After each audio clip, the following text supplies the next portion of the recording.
Yes, counsel. Good morning. Good morning, Chief Justice Ireland. Good morning, Justices. Crystal Murray on behalf of the defendant appellant Alexander Bolling, appealing from his convictions for the first-degree murder of Jesse Calhoun, the second-degree murder of Robert Turner, and the armed assault with intent to murder one Antoine Phillips. This morning, I respectfully ask this court, without waiving my other arguments in my brief, to reduce the murder verdicts to voluntary manslaughter based upon excessive force in the use of defense of another and self-defense. And these are my reasons. First of all, the case for defense of another or self-defense was exceptionally strong. There was no question that Jesse Calhoun was a member of the Lenox Street Gang with a reputation for being gangbangers involved in murders, robberies, and beating up on women. There was much evidence, much testimony, even from witnesses testifying for the Commonwealth, that when he was in a relationship with Tanika Britt, a co-defendant, he had beat her, smacked her around, and even on one occasion pulling dreadlocks out of her hair, leaving bald spots on her head. There was no question that couple of years previous, he had served prison time for an armed home invasion in the South End. Ms. Murray, it is the case, however, that it was your client and Ms. Britt. Those were the only guns brought to the scene, right? Well, no, there was... Guns that... There was evidence that Robert evidence that Turner had a gun in his waistband, but nobody ever found nobody that. ever it was not shown, and I suggest that that's why perhaps self-defense was going to be defeated, but excessive force and voluntary manslaughter should have been the response here, had it not been for errors committed by the judge and the prosecutor. But to get to excessive force, you need some evidence of self-defense, and so if. I guess my question is, if the evidence is such that the two defendants are the ones who bring the weapons to the scene, where does the self-defense come in? The self-defense comes in from the background I just gave as it goes to their states of mind. And then more importantly, just in the time period leading up to the night in question, there was evidence that Calhoun and Turner both had been menacing Tanika Britt. They were following her with a gang in the car, coming upon her from wherever. There were at least 3 statements at different times in the trial that Calhoun was determined to get money that he thought she owed him from an insurance settlement, and he was going to go get that money that night. Ms. Murray, in order to go do it.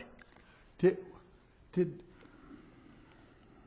Phillips testify that Bolling walked up to Calhoun and shoot him right in the head? In the head?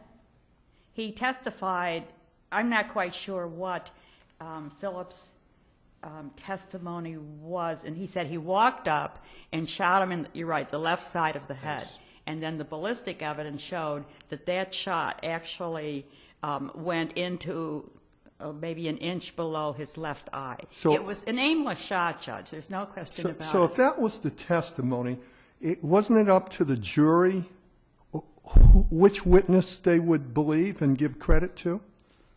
Well, Judge, I think that's very sparse testimony, and I think I have searched our case law, and I can't find another case that's quite like that.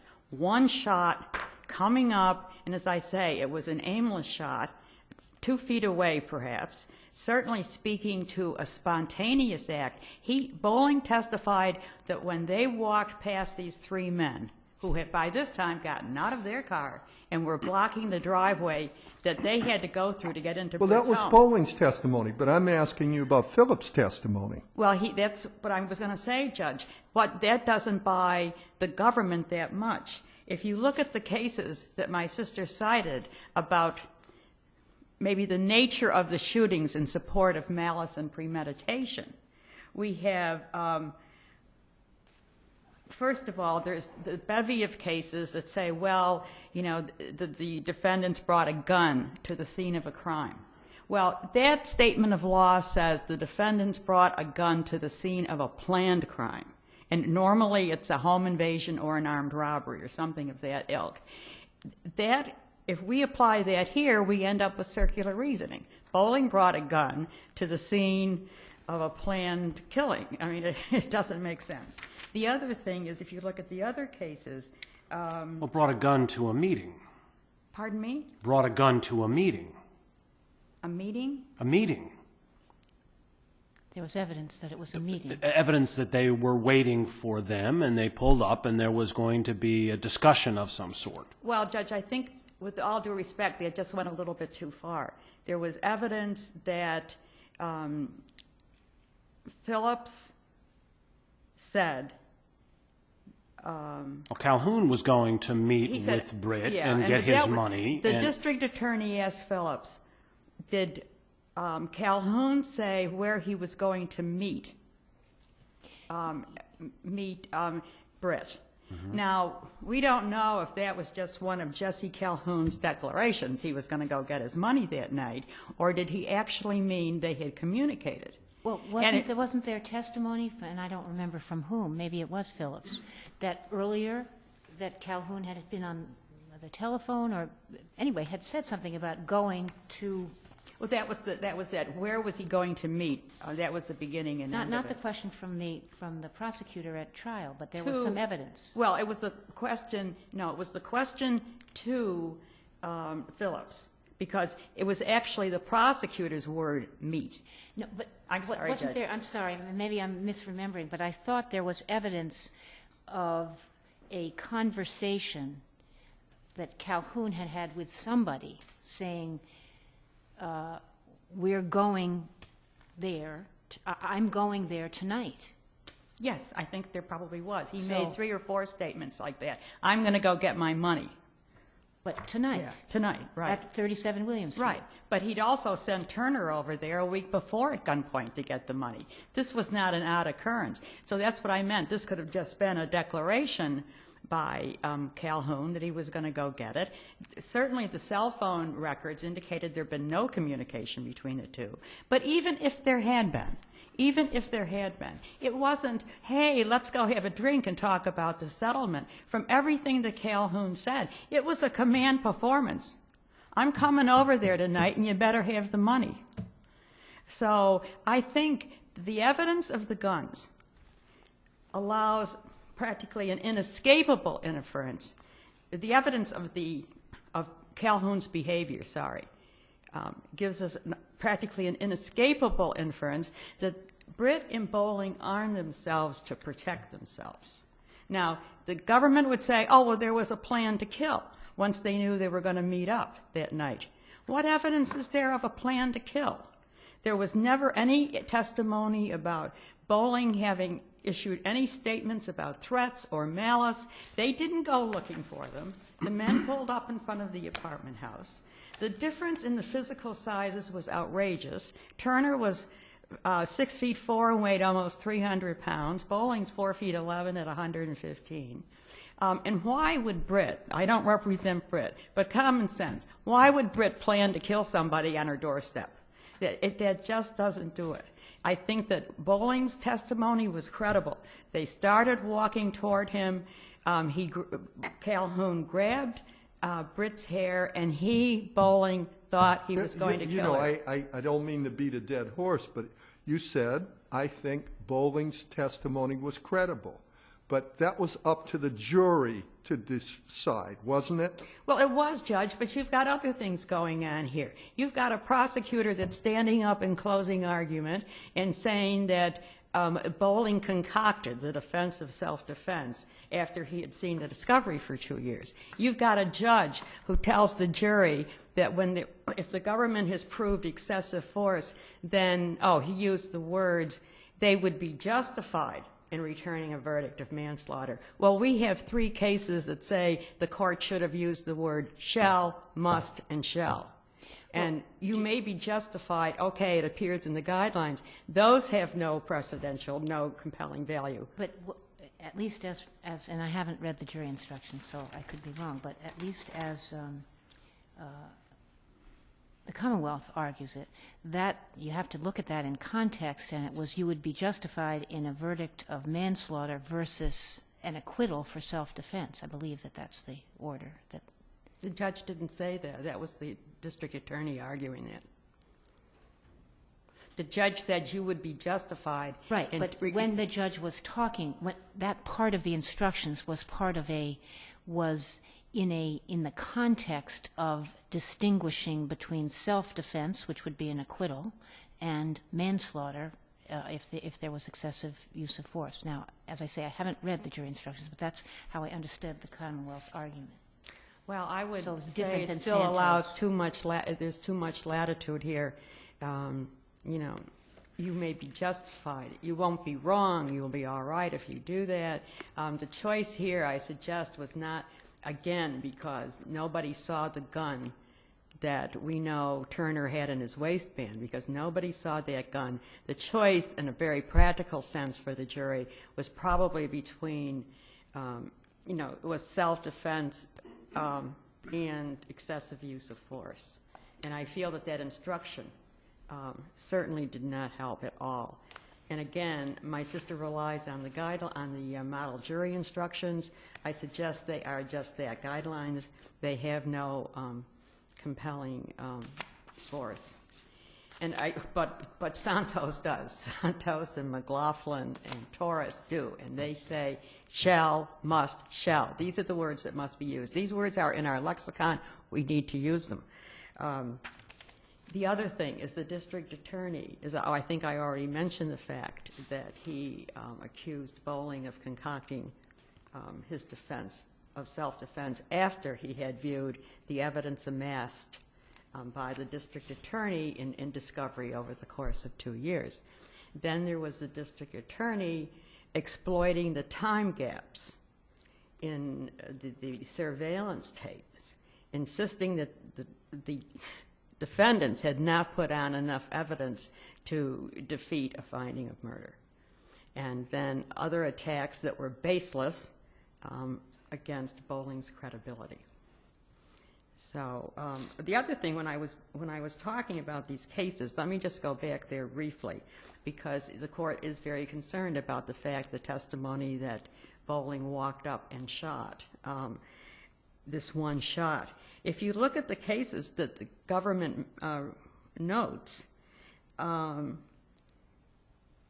are multiple shootings, or it's a shooting, either multiple shootings, you know, one after another, or they take the time, they may shoot a person once in the back and then shoot him again in the back. Well, that's far removed from this case. When again we have this, what I consider to be an aimless shooting.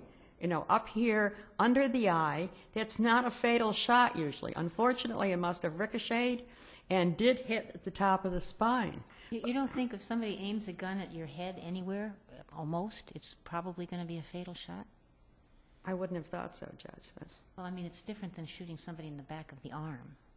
Well, that's true. And that's actually where the shot hit Mr. Turner, but anyway. But I just don't see, even if you take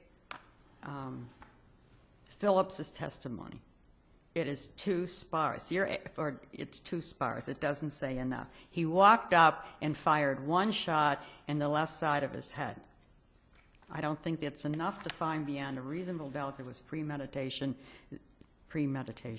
And there certainly was no other evidence of a plan to kill.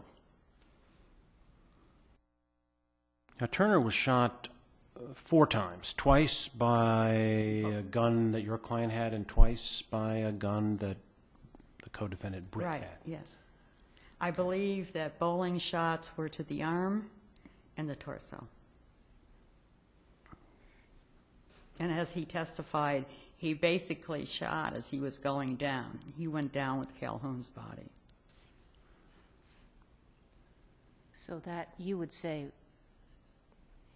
Well, it's even more random. I mean, it was... Yeah, but he did testify that Turner's arm was within an inch of him when he turned to shoot Turner, but this is all happening, of course, within a second or so. And the only evidence that Turner was armed was, From Phillips. Phillips testified that they got a call from Jesse Calhoun saying, I'm going to go get that money from that bitch, and I want a gun. Bring a gun. So he picks up the two, Turner and Phillips. And Phillips has brought the gun. He admits to that on the stand. He gives it to Turner, who put it in his waistband. And that was uncontroverted testimony by the main government witness.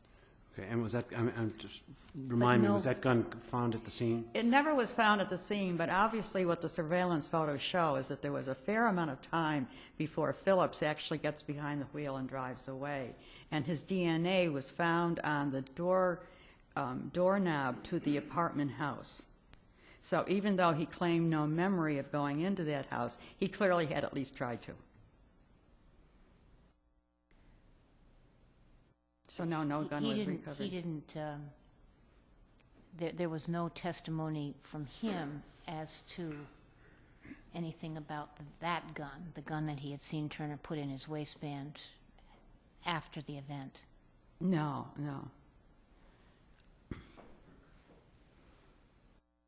Anything else, counsel? Not unless this court has questions on the other issues or whatever. Thank you. Thank you. Thank you.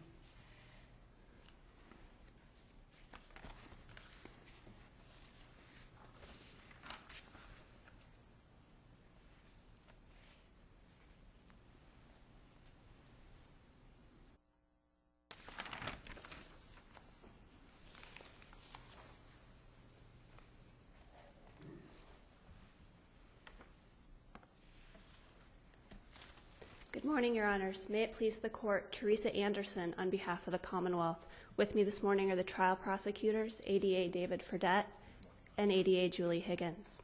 We're asking this Court to affirm the defendant's convictions, as my sister stated, for first-degree murder of Jesse Calhoun based on the theory of deliberate premeditation, for the second-degree murder of Robert Turner, for the armed assault with intent to murder Antoine Phillips. So what was the evidence of deliberate premeditation, would you say? The main evidence of deliberate premeditation is the fact that the defendant Bolling brought a loaded .40 caliber firearm to the scene and fired that .40 caliber firearm. This is supported by the surviving victim's testimony, Antoine Phillips, as well as the ballistic evidence. So he brought a gun and he fired it.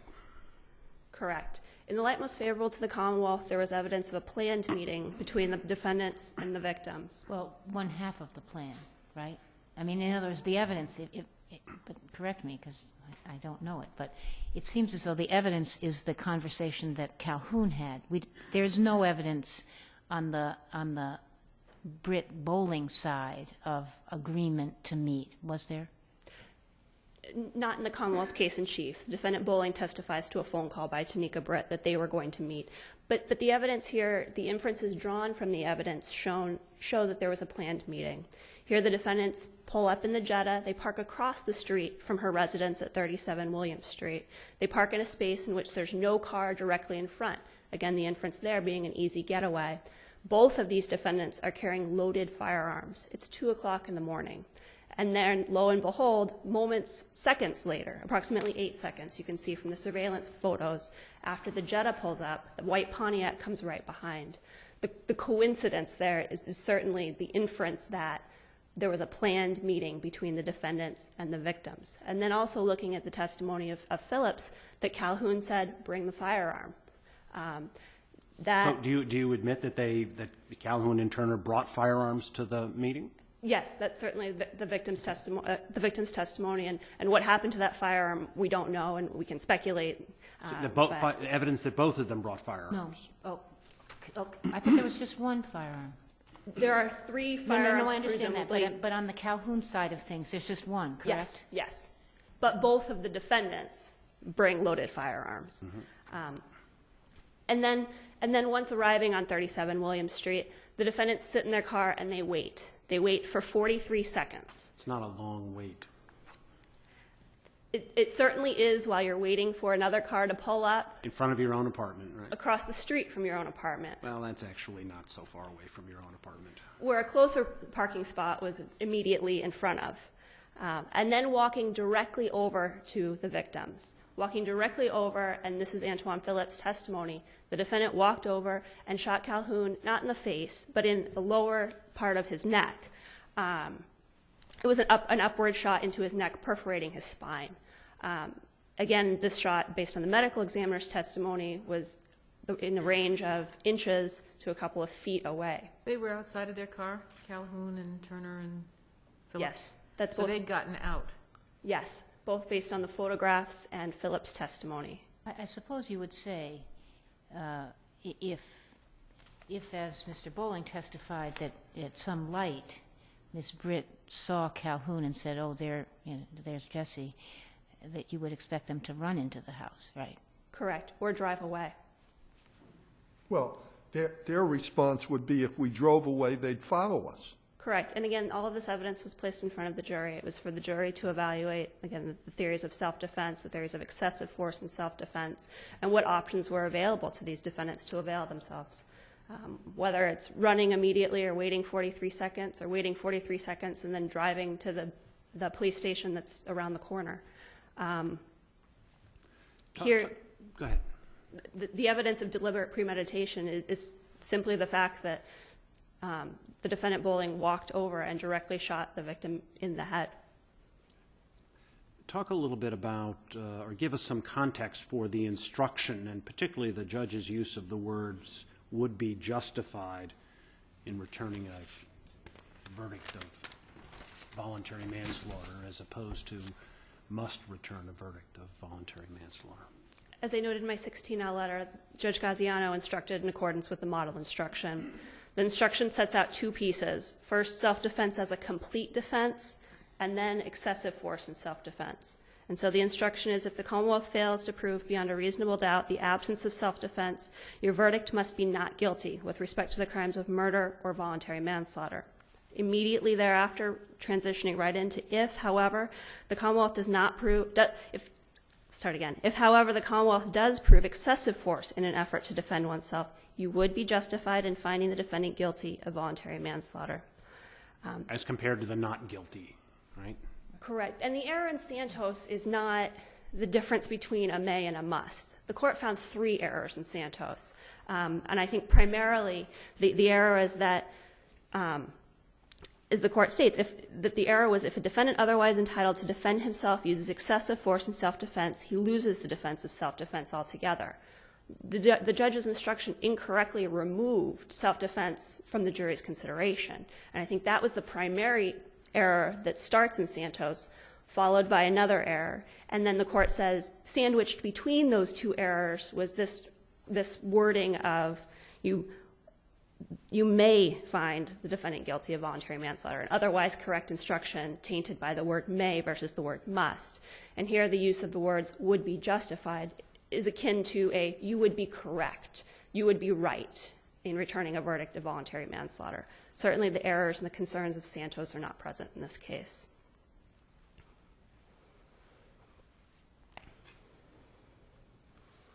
If I could turn briefly to the prosecutor's closing argument. His argument was well within the bounds of permissible argument. His argument that the defendant's testimony and the defendant's theory regarding self-defense was not to be believed was based on the evidence. At no point did he state that the defendant had reviewed discovery and that the defendant had sat here through trial, or any of these characterizations and any of these statements that the court has found in other cases to be error. And certainly it was based on the evidence presented at trial. Did he say that he concocted a defense after 2 years? No, Your Honor. Did you say concocted? I believe he did, but I don't believe that it was in the context of waiting and presenting. It was in the context of this is what he said happened, but this is what the evidence shows. This is what he says happened, this is what the evidence shows. And again, part of that was looking to the surveillance photos, which were the evidence in this case, and that the defendant's story that Tonika Britt was engaged in a physical fight with Mr. Calhoun, that her hair was being pulled, that Calhoun was reaching for his waistband, and all of these things that he says happened would take more than the span of the 8 seconds in which the videos capture on both ends.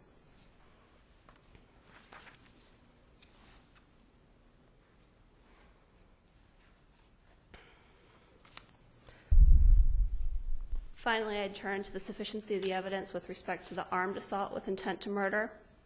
Under Commonwealth versus Zanetti, the Commonwealth must prove that the defendant intentionally participated in some meaningful way in the commission of the offense with the intent required to commit the offense. But it is the case that if the offense is one that involves a weapon,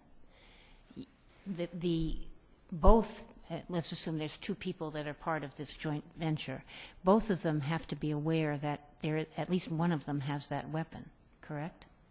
No, Your Honor. Under the formulation of Zanetti, the knowledge is the intent. The knowledge goes back to the specific intent to commit the crime. Here, the specific intent to kill, to murder.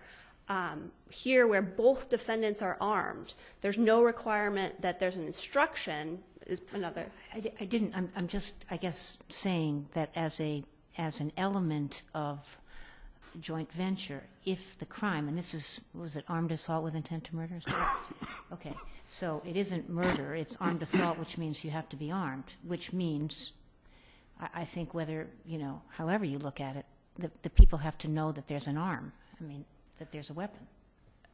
Under Zanetti, the defendant merely needs to participate in the crime, and here the crime is. But I guess oh, I see. You're saying you don't really have to do that because the intent.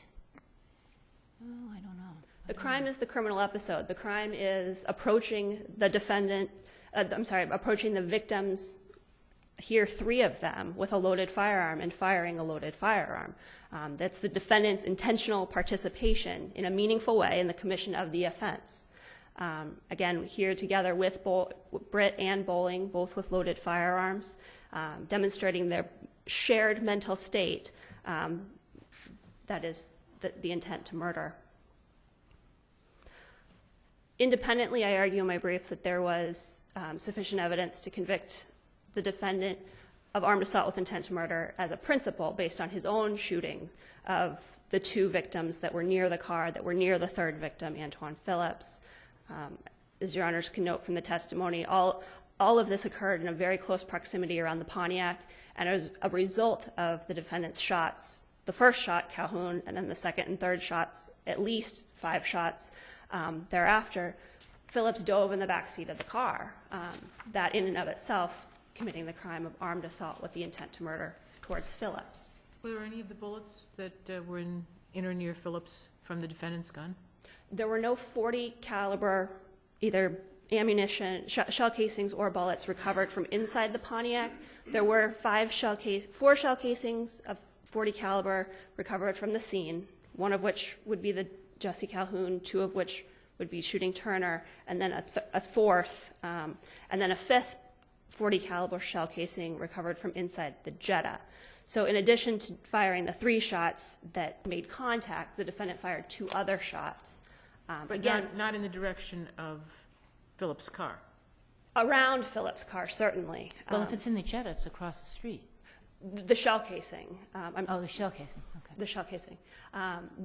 Certainly the way the Commonwealth presented the argument and presented the case and the theory of the case was that Britt committed the armed assault with intent to murder by hitting Phillips, which certainly is not required, but there was 1 9mm, the gun that she had, that was recovered from Phillips' body. So the evidence is consistent with her having shot him? She certainly directly shot him. There's no evidence that the defendant Bolling made contact, but certainly the evidence is that the defendant Bolling fired a firearm in a close proximity. For those propositions I cite, most recently this court's decision, Commonwealth versus Walker, where all of this is occurring in a very close proximity, that certainly Phillips had fear for his safety and fear for his life as he dove into the backseat of the car. Finally, I'd ask this court to deny relief under 33E, where The defendant armed himself with a .40 caliber firearm. He walked directly over to the victim and within seconds deliberately shot him and murdered Jesse Calhoun. It also asks this court to affirm the defendant's convictions of second-degree murder of Robert Turner and the armed assault with intent to murder Antoine Phillips. The court would have no further questions. Thank you, counsel. Thank you.